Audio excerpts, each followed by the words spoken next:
Lauro Jardim do Globo está dizendo que o Gilmar Mendes está pressionando o Nunes Marques. O ministro Gilmar Mendes precisa do voto do Nunes Marques para conceder prisão domiciliar para o pai e para o primo do Daniel Vorcaro, na segunda turma do STF. Olha só essa história, olha como isso é grave, como pode ser a porta de abertura, a antessala do desmantelamento do caso Master inteiro. O Lauro Jardim escreveu hoje no Globo o seguinte, presta atenção, aspas, Gilmar Mendes precisa do voto de Nunes Marques na segunda turma do STF se quiser conceder prisão domiciliar a Henrique e Felipe Vorcaro, respectivamente pai e primo de Daniel. E de fato, o pai e o primo do Daniel Vorcaro estão presos e precisam da confirmação, quem prendeu foi o Mendonça, da confirmação dos demais colegas de segunda turma. O Toffoli está fora, o Fux votou com o Mendonça, e aí falta Gilmar e Nunes Marques.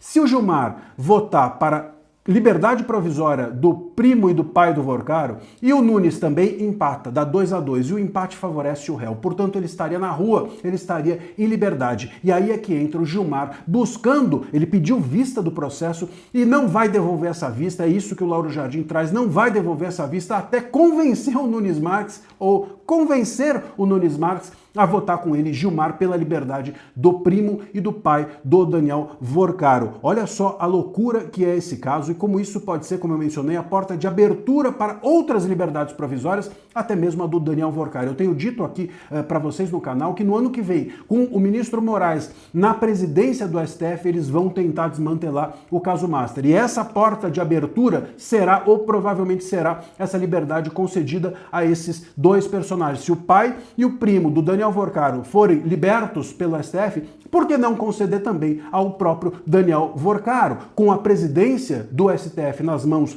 do ministro Alexandre de Moraes, tudo ficará mais fácil. A dupla Gilmar e Moraes poderá agir tranquilamente. É isso que a defesa espera e é isso que aqui o Lauro Jardim traz, que está havendo essa pressão. O Lauro Jardim, inclusive, comenta, se ainda não abriu sua posição, o Gilmar Mendes, é porque o Nunes Marques ainda não cedeu às pressões, imagina um ministro pressionando o seu colega, pressões que tem recebido de vários lados aqui significa do Gilmar Mendes, da defesa, enfim, e da gente poderosa que pode eventualmente estar envolvida e que está envolvida nesse caso. Depois da vergonha pública passada por Alexandre de Moraes com a negação da extradição de Zambelli lá da Itália, bom, o Fachin, como a gente já comentou aqui no canal, fez uma nota ridícula e inclusive uma nota em que ele foi forçado a escrever porque o tom não é dele e os bastidores dão conta de que quem escreveu essa nota foi a banda podre do STF. E essa banda deixou claro que o STF vai retalhar a justiça italiana, retalhar a nação italiana. E a notícia que a gente tem agora de bastidor é que estão querendo negar extradição a 5 italianos por uma espécie de retaliação que aqui no Brasil está se chamando de reciprocidade. Reciprocidade no direito internacional significa se um país faz algo contra a gente pode fazer algo contra aquele país. O problema é que aqui quem faz algo contra a gente é o próprio STF, não é a justiça italiana. Quem está fazendo algo contra o brasileiro é o STF. A justiça italiana está fazendo algo a favor do brasileiro, impedindo que o STF daqui simplesmente persiga os seus cidadãos. E aí, em reciprocidade, a gente vai fazer o quê? A gente vai negar a extradição de bandidos italianos, então a gente vai ficar com os bandidos italianos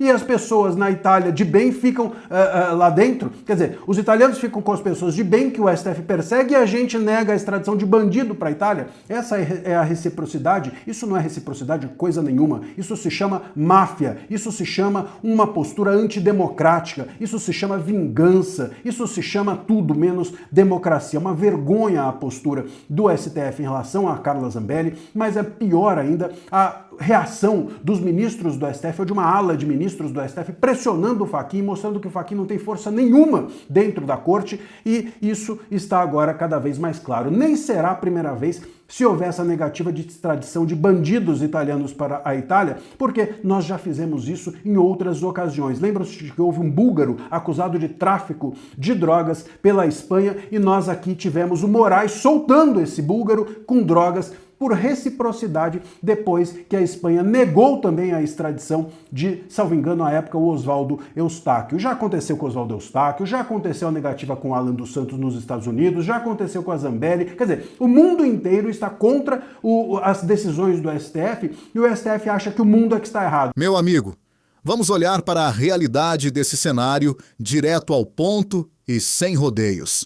O que as informações de bastidores e as colunas de imprensa estão revelando é uma verdadeira operação de cerco e retaliação no topo do poder judiciário.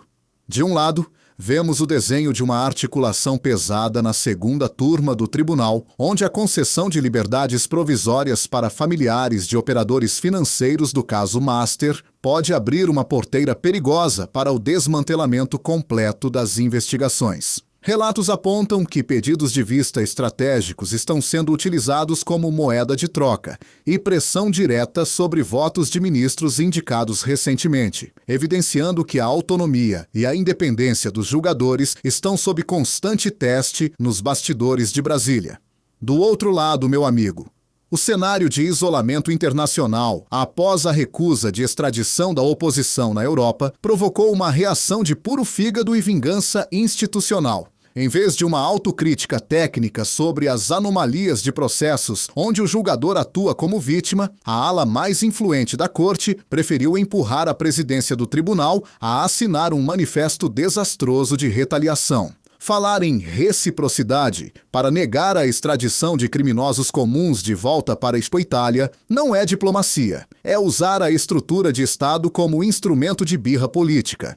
O Brasil corre o risco de virar um depósito de bandidos internacionais apenas porque o ego de alguns ministros não aceita ser contrariado pelo mundo democrático. Essa postura de isolamento e pressão interna sufoca a liderança formal da corte e escancara quem realmente manda e dita o ritmo do país. Quando as decisões de um tribunal passam a ser pautadas por pressões internas de bastidores e por sentimentos de vingança contra nações estrangeiras, o teto da justiça desaba e o cidadão de bem fica completamente desamparado. O sistema faz de tudo para abafar as pressões nos bastidores e esconder o racha vergonhoso dos tribunais.